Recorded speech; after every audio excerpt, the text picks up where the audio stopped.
The American interstate highways.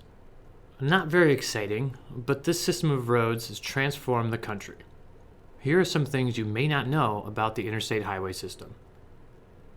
The first interstates were built in 1956. The most recent interstates were built in 2017.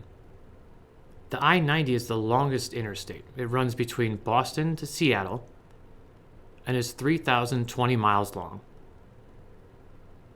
The shortest interstate, well, depending on how you categorize it, the shortest interstate is the I-375 and can be found in Michigan with a distance of 1.06 miles.